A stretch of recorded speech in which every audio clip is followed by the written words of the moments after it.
اشہدو ان محمد الرسول اللہ، ابھی ان کی زبان سے محمد کا جملہ ہی نکل پایا تھا، رسول اللہ کا جملہ نہ نکلنے پایا کہ ان کی نگاہ وہیں پہنچ جاتی ہے جہاں جناب محمد رسول اللہ کھڑے ہو جایا کرتے تھے اور بلال سے کہتے تھے کہ اذان دو، اور بلال انہیں دیکھ کر پوری اذان دیا کرتے تھے۔ آج اس جگہ پر نبی اکرم کو غائب پایا، آج اس جگہ پر محمد رسول اللہ کو موجود نہ پایا، پریزنٹ نہ پایا۔ جیسے ہی ان کی نظر اس جگہ گئی اور نبی کو موجود نہ پایا تو غشی آئی، چکر آئے اور بے ہوش ہو کر وہ زمین کی اوپر گر پڑے۔ اللہ کے نبی خواب میں ان سے کہہ رہے ہیں اے بلال تو میرا مدینہ چھوڑ کے کہاں چلا گیا؟ اے بلال تو میری قربت چھوڑ کے کہاں چلا گیا؟ اے بلال تو میری نزدیکی چھوڑ کے کہاں چلا گیا؟ اے بلال تو مدینے میں واپس آ جا۔ فجر کی نماز پڑھتے ہی گھوڑا دوڑا دیا اور چلنے لگے۔ لوگوں نے کہا بلال کہاں جا رہے ہو؟ کہنے لگے مجھے میرے آقا نے بلایا ہے، مجھے میرے نبی نے بلایا ہے، اب شام چھوڑ کر میں مدینے کی طرف جا رہا ہوں۔ 6 مہینے کے بعد مدینے آئے، مدینے میں پہنچ کر فوراً لوگوں سے پوچھا کہ مجھے محمد رسول اللہ کی بیٹی فاطمہ سے ملواؤ۔ فاطمہ رضی اللہ تعالیٰ عنہا کی شکل محمد رسول اللہ سے اپنے ابو سے بہت ملتی جلتی تھی، بہت حد تک ایک تھی۔ لوگوں مجھے فاطمہ کا چہرہ دیکھ لینے دو کہ ان کو دیکھ کر میں محمد رسول اللہ کو یاد کر لوں گا۔ لوگوں نے کہا بلال تم مدینے سے باہر تھے، ٹیلی گرام کا اور موبائل کا زمانہ نہیں تھا۔ اے بلال تمہارے آنے سے چند دن پہلے محمد رسول اللہ کی بیٹی حضرت فاطمہ بھی اس دنیا سے چل بسی، وہ بھی اللہ کو پیاری ہو گئی، وہ بھی اب اس دنیا میں نہیں رہی۔ نظریں آسمان پہ ڈالی، اے اللہ نبی کا غم ابھی بھولا نہیں تھا، کیا ایک اور غم میرے اوپر آ گیا؟ فاطمہ بھی اس دنیا میں نہ رہی۔ زبان سے نکلا انا للہ و انا الیہ راجعون۔ کسی طرح خاموش ہوئے، باتیں ہوئیں اور تھوڑی دیر کے بعد اذان کا وقت ہو گیا۔ لوگوں نے کہا بلال مہینے گزر گئے تمہاری اذان نہیں سنی،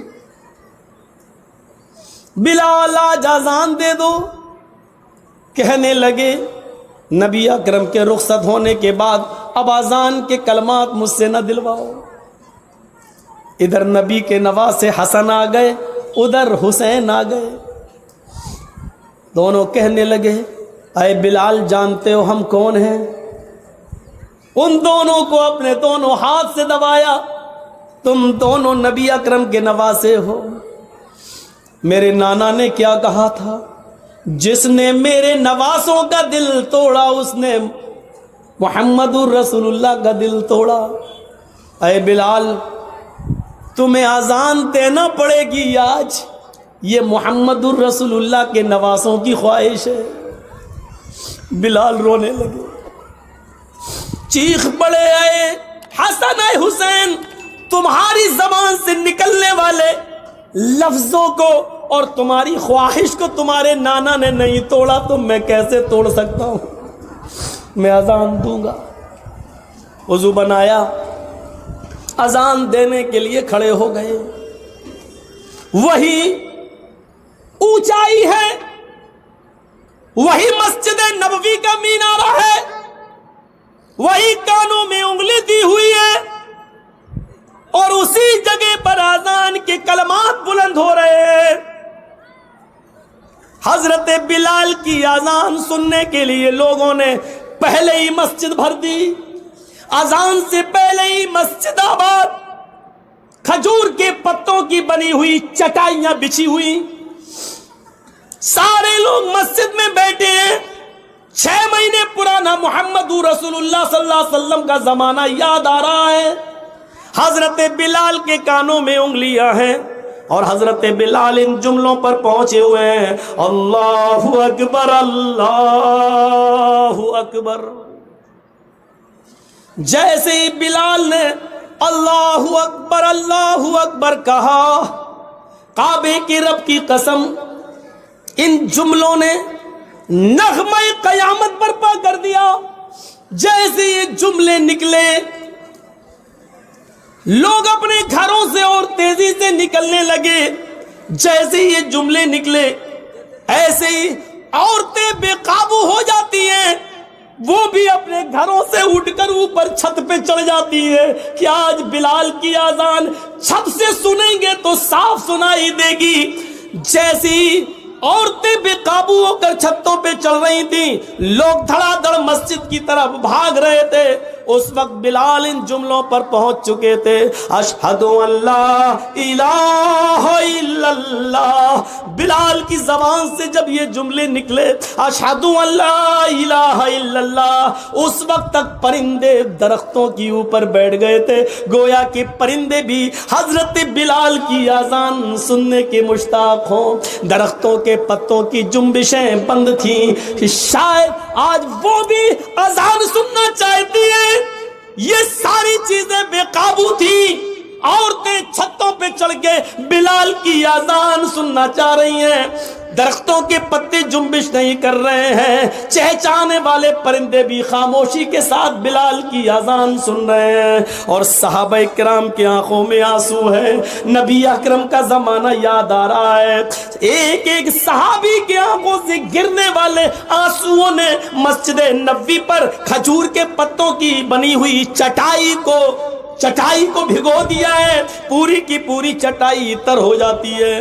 حضرت بلال ان جملوں پر پہنچتے ہیں اشہد ان محمد الرسول اللہ. ابھی ان کی زبان سے محمد کا جملہ ہی نکل پایا تھا, رسول اللہ کا جملہ نہ نکلنے پایا کہ ان کی نگاہ وہیں پہنچ جاتی ہے جہاں جناب محمد رسول اللہ کھڑے ہو جایا کرتے تھے اور بلال سے کہتے تھے کہ اذان دو, اور بلال انہیں دیکھ کر پوری اذان دیا کرتے تھے. آج اس جگہ پر نبی اکرم کو غائب پایا, آج اس جگہ پر محمد رسول اللہ کو موجود نہ پایا, پریزنٹ نہ پایا. جیسے ہی ان کی نظر اس جگہ گئی اور نبی کو موجود نہ پایا تو غشی آئی, چکر آئے اور بے ہوش ہو کر وہ زمین کی اوپر گر پڑے. لوگوں نے پانی کے چھینٹے مارے, بقیہ الفاظ دوسروں نے ادا کر دیے. ان پر چھینٹے مارے گئے, پانی کے چھینٹے مارے گئے, ہوش میں لایا گیا اور کہا بلال نے, لوگوں میں نے تمہیں پہلے ہی کہا تھا نبی اکرم صلی اللہ علیہ وسلم کے انتقال کے بعد اب مجھ سے اذان کے لیے نہ کہا کرو. میں محمد رسول اللہ کہتے ہوئے کس کے چہرے کو میں دیکھوں گا. یہ اندازہ تھا. ہمیں سوچنا چاہیے. لیکن قبر ان کی بھی ہے. فاطمہ رضی اللہ تعالی عنہ کے سینٹنسز پر غور کیجئے, بار بار نہیں دہراؤں گا. ان کو بھی رخصت ہونا پڑا. لیکن وہی چیز یاد کریے, ایک طرف انسان ہم اور آپ مر جائیں اور مرنے کے بعد ہمارا حساب کتاب نہ ہو اور مٹی میں ملا دیے جائیں, یہ بہت اچھی چیز ہے کہ اگر ایسا ہو جائے, لیکن ایسا ہوگا نہیں. مسئلہ یہ نہیں ہے. مسئلہ یہ ہے کہ مرنے کے بعد بھی تو چین نہیں ہے. دنیا میں اگر اچھے عمل کیے ہیں تو ان کا انعام قبر میں ہی ملنا شروع ہو جاتا ہے, اور اگر ہم نے اور آپ نے اچھے عمل نہیں کیے ہیں تو مرنے کے بعد اس کا عذاب بھی شروع ہو جاتا ہے. ابھی قیامت میں تو حساب ہونا الگ باقی ہے, وہ ایک الگ چیز ہے. یہاں سے ہی شروع ہو جاتا ہے دور. حضرت عثمان غنی کے سامنے جہنم کے عذاب کا ذکر کیا جاتا نہیں روتے, لیکن جب قبر کے عذاب کا ذکر کیا جاتا تو اتنا روتے کہ ان کی داڑھی تر ہو جاتی. پوچھا ہے عثمان, جہنم کے عذاب کا ذکر ہوتا تو تم نہ روتے, اور قبر کے عذاب کا ذکر ہوتا تو اتنا روتے, کیا بات ہے؟ فرمایا, لوگوں یہ قبر آخرت کی منزلوں میں سے پہلی منزل ہے. فَإِنَّ الْقَبْرَ أَوَّلُ مَنزِلٍ مِّن مَّنَازِلِ الْآخِرَةِ. آخرت کی منزلوں میں سے پہلی منزل ہے قبر. جو اس قبر میں سوال و جواب میں پاس ہو گیا, جو یہاں کامیاب ہو گیا وہ ساری منزلوں میں کامیاب ہو جائے گا، آخرت کی اور دوسری سیڑھیوں پر چڑھ لے گا، لیکن جو اس سیڑھی سے پھسل گیا، جو یہاں ناکام ہوا، وہ آخرت کی تمام منزلوں میں ناکام رہے گا۔ یہ تھا عثمان رضی اللہ تعالیٰ عنہ کا حال، جو جہنم کے عذاب کا ذکر سنتے تو نہیں روتے، لیکن قبر کا عذاب جب ان کے سامنے پیش کیا جاتا تو وہ روتے، ان کی آنکھوں سے آنسو گرنے لگتے۔ ہمیں یہ احساس کب ہوگا، کب ہم جانیں گے، کب قیامت کا خوف اور جہنم کا ڈر ہمارے دلوں میں پیدا ہوگا؟ جبکہ آپ کو معلوم ہے قرآن بھرا پڑا ہے، چیخ چیخ کر اعلان کرتا ہے اذا القوا فیہا سمعوا لہا شہیقا وہی تفور۔ جب جہنمیوں کو جہنم میں ڈالا جائے گا، اذا القوا فیہا سمعوا، بدعمالوں کو، بد کرتوتوں کو جب جہنم میں ڈالا جائے گا، سمعوا، وہ ایک دردناک اور چیختی ہوئی جہنم کی آواز سنیں گے، اذا القوا فیہا سمعوا لہا شہیقا وہی تفور، جہنم چیخے گی، دھاڑے مار رہی ہوگی، وہی تفور، اس حال میں کہ وہ جوش میں ہوگی، جوش میں بھری ہوئی ہوگی، وہ جوش میں بھری ہوئی ہوگی، بھڑک رہی ہوگی وہ جہنم۔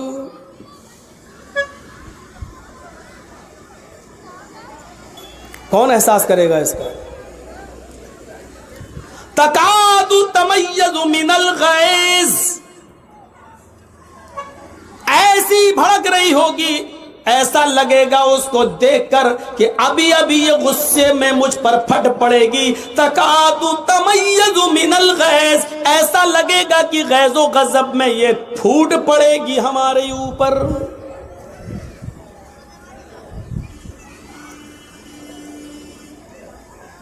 کلما القی فیہا فوج سالہم خزنتها الم یاتکم نذیر قالوا بلا قد جاءنا نذیر فکذبنا وقلنا ما نزل اللہ من شیء ان انتم الا فی ضلال کبیر۔ جب جب جہنم میں ڈالا جائے گا جہنمیوں کو، تو سالہم خزنتها، اس گروہ سے جہنمیوں سے جہنم کا داروغہ سوال کرے گا، جہنم کا مالک پوچھے گا الم یاتیکم نذیر، آئے جہنمیوں کیا تمہارے پاس کوئی نبی نہیں آیا تھا؟ کیا تمہارے پاس کوئی ڈرانے والا نہیں آیا تھا؟ کیا تمہارے پاس اللہ کی کتاب نہیں آئی تھی؟ کیا تمہارے پاس اس کو کوئی سمجھانے والا نہیں آیا تھا؟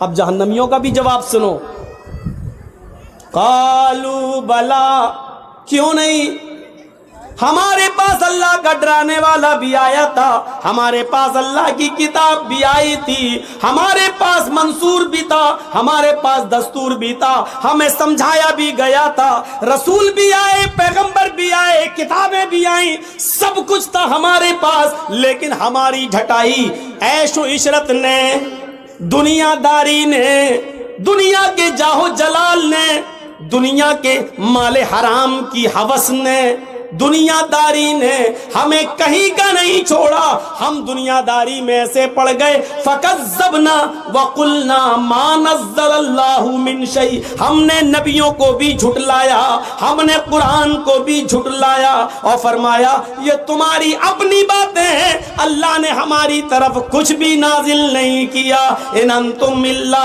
فی ضلال کبیر، تم تو بہت بڑی گمراہی میں ہو۔ وقالوا لو كنا نسمع او نعقل ما كنا في اصحاب السعير، وہ چیخ چیخ کر کہیں گے اے کاش کہ ہم نے عقل و شعور سے کام لیا ہوتا، اے کاش کہ ہم نے کانوں سے سنا ہوتا۔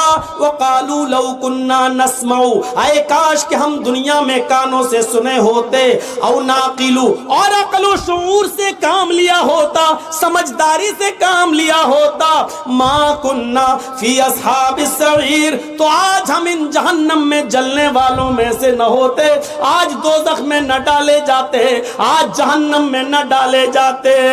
ما كنا فی اصحاب السعیر، ہم جہنم میں نہ جاتے۔ فاعترفوا بذنبہم فسحقا لاصحاب السعیر، وہ اپنے گناہوں کا اقرار کریں گے، وہ اپنے گناہوں کو ایکسپٹ کریں گے، وہ اپنے گناہوں کو سویکار کریں گے۔ ہاں ہم نے یہ گناہ کیے، لیکن وہاں قبول کرنے سے اور گناہ ایکسپٹ کرنے سے کچھ نہیں ہوگا۔ کہا جائے گا فسحقن سحقن سحقن، دور کر دو دور کر دو، یہ جہنمی ہیں، ان کو جہنم کے اندر پھینک دو۔ یہ آیت کس کے لیے ہے؟ قرآن نے کس کے لیے بیان کی ہے؟ ایک ایک جملے پر غور کر کے دیکھیں آپ، ایک ایک جملے پر، یہ جملے ہمیں کیا بتلا رہے ہیں؟ ان جملوں پر جائیے اور دیکھیے۔ فاعترفوا بذنبہم، یعنی وہاں جانے کے بعد وہ اپنے جرم کا اعتراف کریں گے۔ ہاں اے اللہ ہم نے شراب پی تھی، ہاں اے اللہ ہم نے جوا کھیلا تھا، ہاں اے اللہ ہم نے فلاں آدمی کا مرڈر کیا تھا، ہاں اے اللہ ہم نے بے شرمی اور بے حیائی کے سارے اڈے کھولے تھے، ہاں اے اللہ ہم نے جلسوں کے نام پر، دین کے نام پر جلسے کرائے، لیکن اس کے باوجود میلہ اور ٹھیلا لگانے سے ہم نہیں روک پائے۔ لڑکیاں ناچتی رہیں، گاتی رہیں، یہاں تک کہ فیشن اور اڑیا کپڑے پہن کر نکلتی رہیں، جلسوں میں بھی لپسٹک اور کریم لگا لگا کے آتی گئیں، لیکن ہم بے بس تھے، ہم ان کو نہیں روک پائے، کیونکہ انہی کے آنے سے تو ہمارے جلسے چل رہے تھے، انہی کے آنے سے تو ہمارے مدرسے کا چندہ ہو رہا تھا۔ فاعترفوا بذنبہم، وہ اپنے گناہوں کا اقرار کریں گے، سویکار کریں گے اور ایکسپٹ کریں گے، لیکن وہاں اقرار اور ایکسپٹ کرنے سے کچھ نہیں ہوگا۔ جلسہ ہو رہا آپ کے یہاں؟ یہ جلسہ ہو رہا ہے، اور باہر کیا ہو رہا تھا؟ کچھ کہنے کی ضرورت ہی نہیں ہے، نظر ڈال لو، دیکھا ہوگا آپ نے۔ کہنا پڑتا ہے سخت جملے، نہیں کہنا چاہتا ہوں، تہذیب کے خلاف ہے، لیکن کہنا پڑتا۔ ایسا لگ رہا تھا جیسے ایک کتیا کے پیچھے 10 کتے بھاگ رہے۔ ہنس رہے ہو؟ ہنسو، میں کتیا کس کو کہہ رہا ہوں وہ بھی تم جان رہے ہو، اور کتا کس کو بول رہا ہوں وہ بھی تم جان رہے ہو۔ ہنسو، کتیا کون ہے وہ بھی سن لو، میں نہیں بولوں گا، سمجھدار ہو نا، سمجھ گئے ہوگے، اور کتا کس کو بول رہا ہوں وہ بھی سنو، سننا پڑے گا تمہیں نہیں، تمہارے باپ کو بھی سننا پڑے گا، یہاں جب تک میں ہوں سننا پڑے گا، یہاں سے ہٹنے کے بعد مجھے سنا دینا جتنی گالی چاہو، وہ تو میں سنتا ہی ہوں، تمہاری کیا، منسٹروں کی سنتا ہوں، نیتاؤں کی بھی سنتا ہوں، تم بھی سنا دینا، یہاں جب تک ہوں تمہیں سننا پڑے گا۔ فاعترفوا بذنبہم، اپنے گناہوں کا اقرار کریں گے، لیکن کوئی فائدہ نہیں۔ فسحقا لاصحاب السعیر، دور کر دو جہنمیوں۔ اور یہ مت سمجھو کچھ نہیں ہوگا، مریں گے اور مر سڑ کر مٹی ہو جائیں گے اور پھر دوبارہ نہیں۔